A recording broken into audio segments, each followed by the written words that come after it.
Mortal Kombat versus DC Universe first came out back in November 16th of 2008. So we were approaching 15 years of this game coming out. This game, obviously, there was some troubles with this game leading into development of this game. Once the game released, what happened to the development company? We're going to go over all of that in this video, but this is another game I wanted to take a look at, getting closer and closer to Mortal Kombat 1. We did Mortal Kombat 9, now we're doing this out of order, and a lot of things in this game actually inspired things in Mortal Kombat 9, but I will be doing videos on Mortal Kombat 10, 11, and perhaps one or two more before Mortal Kombat 1 came out. So before we get too deep into this video and into this game, if you guys do like this stuff, make sure you leave the video a like. Definitely helps out. And if you haven't subscribed yet, please do. I do videos twice a week on pretty much any game from the past that you can possibly think of. I have quite the list that we're about to get to. All right, so this is another game that I've never played before. With Mortal Kombat 9 or Mortal Kombat 2011, I remember renting it, played it. If you guys watched that last video on Mortal Kombat, I did, and I only made it to like chapter 3 or 4. I ended up quitting and bringing the game back, of course, what you have to do when you rent a game. I never went back to it, so I obviously have it now. Got that game, I actually had it on disc, played through the whole thing. Well, I believe for my birthday, my wife actually got me this little gem. Now, again, because of the green screen, you know, all green color kind of goes through it, but I always remember seeing this box cover. And now remember, I'm just not really big into fighting games. I never was. I guess I'm getting more so into them now. I've played Street Fighter 5, Street Fighter 6, played a couple Mortal Kombat games now, so maybe I'm becoming a huge fighting fan. But I remember seeing this box cover, which is just so, to me, iconic. It really looks very cool to see the lineup of Mortal Kombat characters, the most iconic ones, and then also DC. So I got this physically. It comes with everything, so thank God. Of course, this is kind of invisible because of the green screen here. But no, I'm really happy I have this physically. I popped it in, I played the entire thing, and boy, do I have thoughts on it. So first, let's talk a little bit about the history of this game. So it came out in 2008. They announced it, I believe, a year or so before it came out, and one thing I found interesting when looking this up is they were actually talking about the whole kind of cliche line of going back to the basics of Mortal Kombat, making it dark, making it gritty, and they wanted actually to do a Mortal Kombat game inspired by Gears of War. They saw what was happening with Gears of War, and they were really impressed by it. A lot of the technical things in this game, with even the engine, I think the lighting systems, a lot of those things they took from Gears of War, but then they made this agreement with DC. They got the licensing, and that project was actually put down. So I don't know if that eventually became Mortal Kombat 9. I mean, when you think about 9, it does go back to the basics. It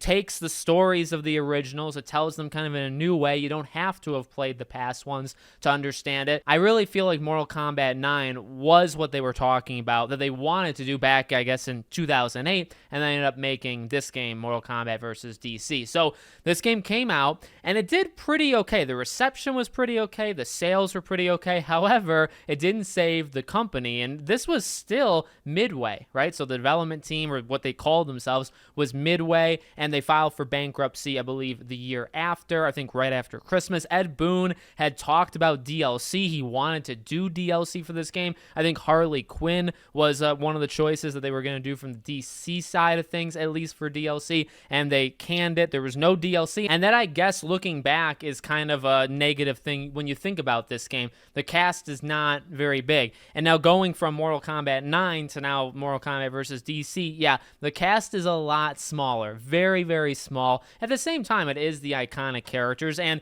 you can play, obviously, you know, throughout the story, you play as several of them. I think you play as 7 or 8 of the DC side of things, and I think 7 of Mortal Kombat side of things. So you play as a pretty good amount, but characters like Baraka and characters like Deathstroke, you don't get to play in the story, but you can still play them, you know, afterwards. And they're really cool characters. We'll talk about the actual gameplay system, because I both love it and I both hate it, I guess. I don't know if I actually hate it, but I have some strong thoughts about it. So game came out, did pretty okay, but they filed for bankruptcy, and they ended up getting bought by Warner Bros., and that's when they changed their name. So this was the last time it was called Midway. They sold themselves because they ran out of money. They rebranded themselves as NetherRealm, and then you fast forward 3 years later, and you get Mortal Kombat 9, which, by the way, again, the cinematic, the story mode of this game, number one, it inspired other fighting games to do similar things. Number two, it inspired Mortal Kombat 9, which, as I'm thinking about it, I'll have to decide after I play like 10 and 11. A lot of people have told me that 9 is the best one. They consider it, not just like the starting point for many people to the franchise,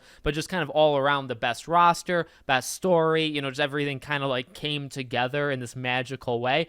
I kind of feel that, at least right now. We'll see after I play a couple more games. But if you think about it, then this game was highly influential to get that story of what would be MK9. And then also Injustice next up, I guess, but right in 2013. So the Mortal Kombat 9, 2011, and then Injustice came after it in 2013. So pretty influential. Now, in terms of the game itself, it is, I'd say, more bare bones when you think about what's to come. So when you go to Mortal Kombat 9, you got a lot of different modes. You got tag team, and you got the ladder kind of based system of challenges. In this game, there's a lot less to do. Again, the point of my life that I'm at right now, I don't really care. Also trying to do videos for this channel. If a game takes 4 hours to beat the story, and which it does, honestly, it took about 2 hours each. 2 hours for the Mortal Kombat side of things, 2 hours for the DC. Now, I want to say something, right? Because I am going to lay into the story a little bit because I don't think it's all that great. But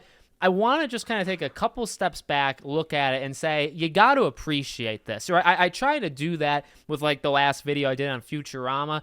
Even when I have problems with these older games, I gotta kind of step back and say what they did was rather special. And I want to give this game that, because while I'm about to criticize it a bit, and it's not a perfect game, it's incredibly special. And how often, we have had some, right? We've had a couple kind of crossover events, let's say, in the gaming genres. But how often does it really happen? And how often does it really happen recently? It was such a wacky and weird era that so many kind of games of all different genres and all different kind of links and crossovers that you would just never get nowadays. So it's very special to have literally, and again, it was a criticism because you had to tone down the violence, and it is so noticeable, right? I remember watching other people talk about this in videos, and then, yeah, I played it, and it's like, ooh, you can easily tell, like, they wanted to go for it. They're capable, because then they literally did MK 2011 right after, and they, oh my God, like, it's pretty gory and graphic then. Imagine what they could do if it came out now. It would be not, well, I guess that's actually Mortal Kombat 1, right?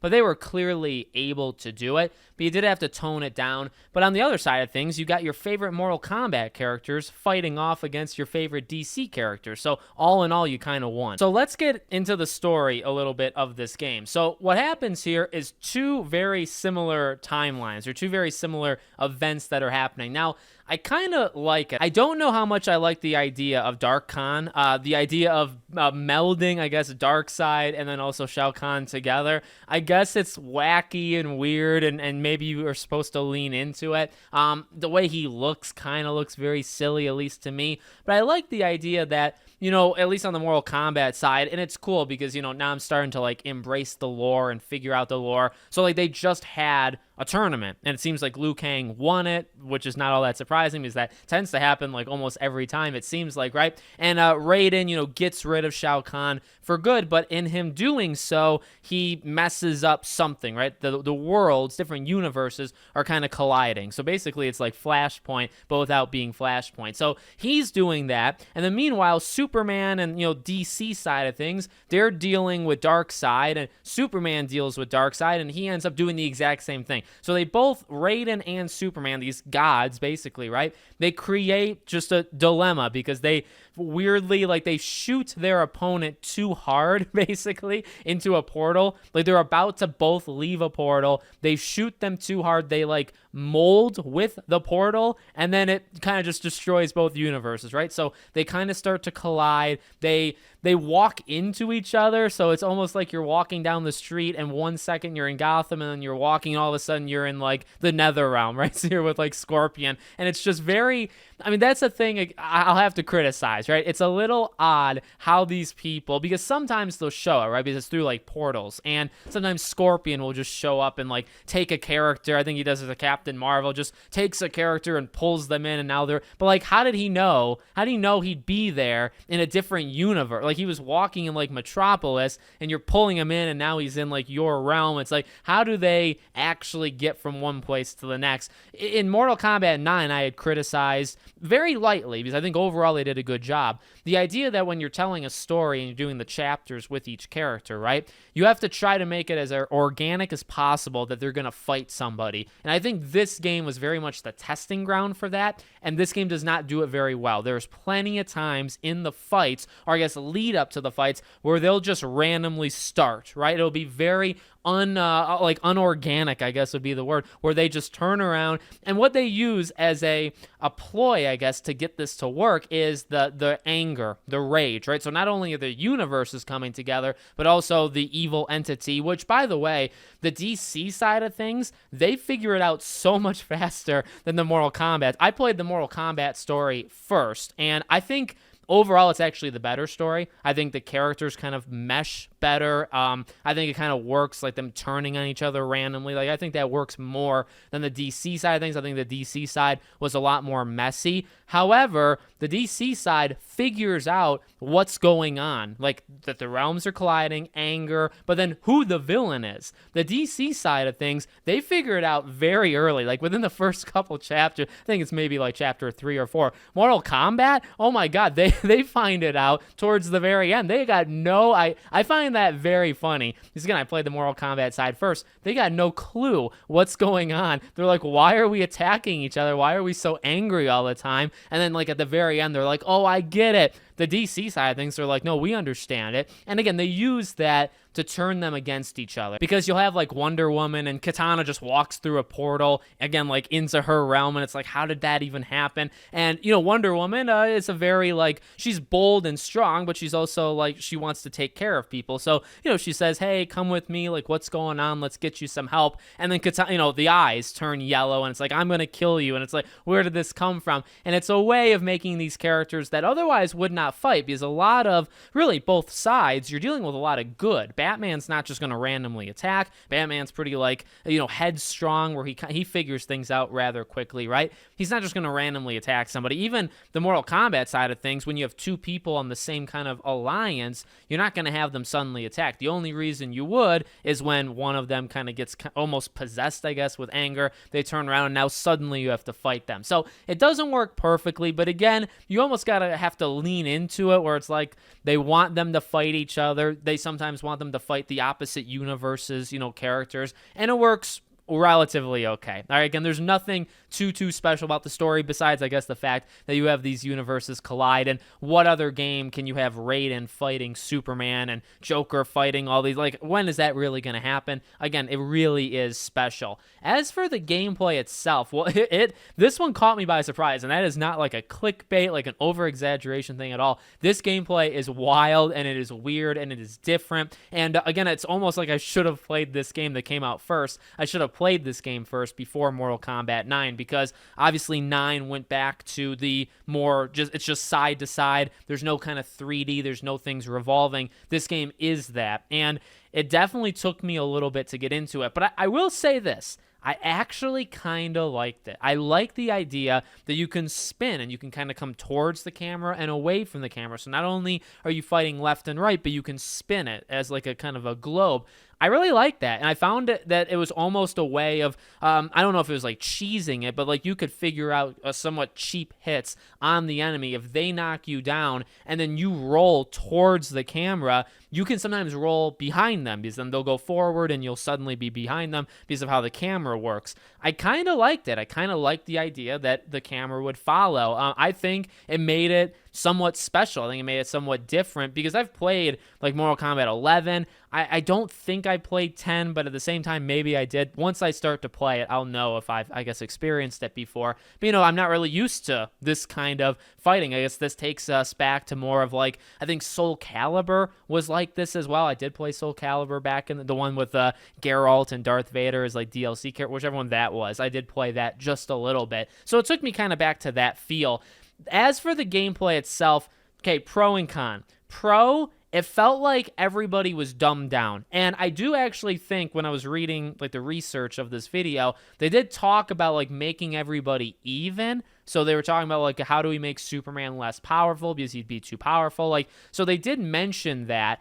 I don't know if that's what I'm talking about. I think when you play 9 or you keep going and then you go back to this game, there's like less combos. Now, I guess that's a pro and a con. To me, it's maybe all pro because I have a very hard time of memorizing all these things. I'm not good at these games, but hey, over the past couple months, I've played a lot of these fighting games. I've started to memorize, hey, like left down A, because it's on Xbox, right? Left down A probably does something, right? Left, right, Y probably does something, or left, right, B probably does it. Like, you just kind of figure out what are generic combinations that most likely are combinations that work with any character in any of these fighting games, and you end up getting it. So, and then also, I guess, add on to that this game has less of them. There's just not as many moves, and it's like, okay, I can actually, go through with this. Now, most of the fights, I will say, I did pretty well with. I think I did better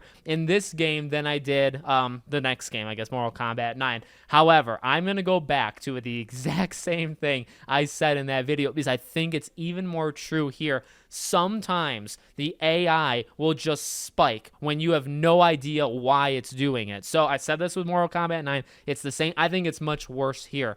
I played on medium. I beat the game both times, right? So I had to go through. I did it both sides of Mortal Kombat and DC. Played it on medium. It was a pretty okay challenge, but I got through, mostly. I did die several times, specifically towards the later stages. But let me tell you, sometimes, again, I felt like the game could, read my mind. And it said, you know what? He's doing too good. He's beaten the last couple groups of enemies or whatever. He's won 2 rounds back to back. We are going to go nuts on him. And this game, they will go on combos like I've never seen before. Now, it's not uncommon for me to get comboed and for me to say, wow, I've never seen that with the character, even though I've played as that character, right? When you do like a 10-hit combo, and I'll say, well, I've never been able to do that, but obviously people are more talented or the AI is more talented. This takes it to the extreme because a couple different things. Number one, I've never been comboed so long in any game in my life, and that is not an exaggeration. Sometimes they'd hit me 16 times in a row. They would knock me down 60, 70% health without me touching them, and they would do it all in one combo, and I had no way of stopping it. And I thought, wow, this feels a lot harder than 1 round ago when the enemy was not that hard. So I'm gonna say it, I believe there's something in these games, and I'd love to actually know if I'm right, where it can almost read your past patterns and say, I know we're on medium, but what we're going to have to do is you're going through it too easily. We're going to have to be more difficult for you. And they'll just go nuts. And then like a round or two later, or if you fail and you restart, they just won't be that good again. They won't combo you that long ever again. I don't know what is the issue, but it happens so many times in this game, and it does get frustrating. Well, number one, getting comboed like 16 hits in a row where you can't do anything, I eventually just put my controller down and say, you might as well finish me. I'll just get a flawless victory at this point. So it's honestly kind of wild. One other thing I want to talk about, though, when it comes to the gameplay or combat, 2 unique things in this game that obviously they took out going forward, I actually kind of like, well, maybe 3 things in all. So there's the wall slamming things, right? So if you hit an enemy with enough force when they're close enough to like a destructible wall, you'll bash through the wall, and you'll have to do like a button mashing mini game, and however much percentage you do, you'll do that amount of damage once you get out of the wall. That's one thing. Second thing is falling. So for this one, again, you'll hit an enemy close to an edge, they'll fall. You'll do some sort of input, and once you get the bar to a certain amount, you can kind of do like a special move, and you'll do anywhere between 23% to 30, I think 30 is max. You'll do 30% damage if you end up on top and if you fill up the bar all the way.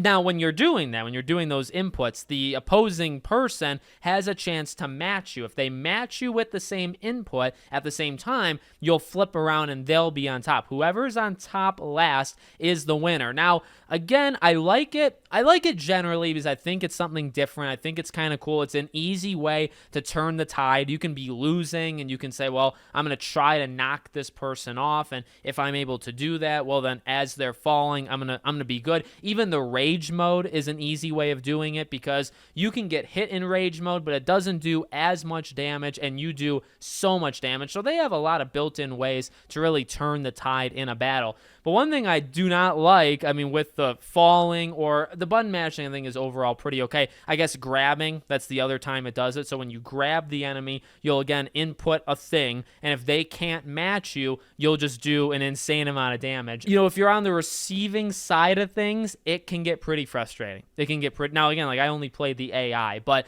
when they grab you and they're doing the button, I'm trying to read them. You have a 1 in 4 chance to get the right thing each time. So the odds aren't that bad that you're eventually going to be able to stop the attack. But if you can't stop the attack, you just got a lot of damage done, on you. And that's if you're getting grabbed. If you're getting flung and you're falling and they do these moves, I felt like I hit the right input several times and the game did not give it to me. It was basically like I was a second behind, so it didn't count it. It can turn the tide, and it can turn the tide away from you, and it can get very, very frustrating. But overall, I mean, that is an issue. That is an issue that was repetitive because it does happen so often. Pretty much every level has it. However, though, again, taking a few steps back, pretty neat. Pretty neat that a lot of these levels you're in one area, but because of the wall thing, you can actually go to a different area in that level. Or you're in a level and then you fall and then you're in a different part of that same, map or whatever you want to call it. That's pretty cool. And again, like how often does that actually happen? Not all that often. Now, how you get there, is it perfect? No. Is it annoying sometimes? Yes. But is it kind of unique? Yeah, it actually is. Now, last couple of things I want to say really is, again, the lack of, I guess, more than just the story mode to do. So obviously, there was the online stuff. I didn't do it in this case. And while looking back at it and playing it, like right now, it's like, okay, it's fine to not really do too much, but there's really not a lot in this game. So there's like the challenge tower where you go through 10 different opponents. There's, I guess, arcade or like practice mode where you can just pick the people. There's just not a lot to do, specifically compared to what we're about to get, in the timeline with MK9. There's so much more there that's not in this one. And then also, again, the cast of characters. I guess I was actually kind of surprised with how many characters were in Mortal Kombat 9. I guess if I didn't see that and know, oh my God, they have a ton, and then DLC even added, more. That's so many characters. That's almost too many characters. Maybe that would make this game not so bad. But having played that first, seeing the whole roster, then playing this, it's smaller. It's a lot smaller. But again, how often are you going to have Green Lantern go up against, or even other DC characters, firstly, but how many times can you have Green Lantern go up against Scorpion? Like, when is that really going to happen? The game's special. It's rough around the edges. It hasn't aged the greatest in terms of the visuals, but you know what? Late 2008, I feel like that's pretty okay with how it looks. I have a memory or like a vision of what Injustice looked like, and I remember never really being impressed with how visually good looking, and maybe I was wrong, and I'm sure I'll experience Injustice again on this channel, and I can judge it. But I just always remember thinking, like, man, Injustice has never once, to me, like, looked good in the cutscenes of, when things are happening. I thought Mortal Kombat 9 actually looked really good. I thought this looked pretty decent. I mean, again, we're going on 15 years ago, long time, but I think it held up rather well. So I think we covered all the bases. I think overall a pretty good game. Kind of sad that it resulted in the company, going bankrupt, but a good end of the story because they renamed themselves to a cooler name.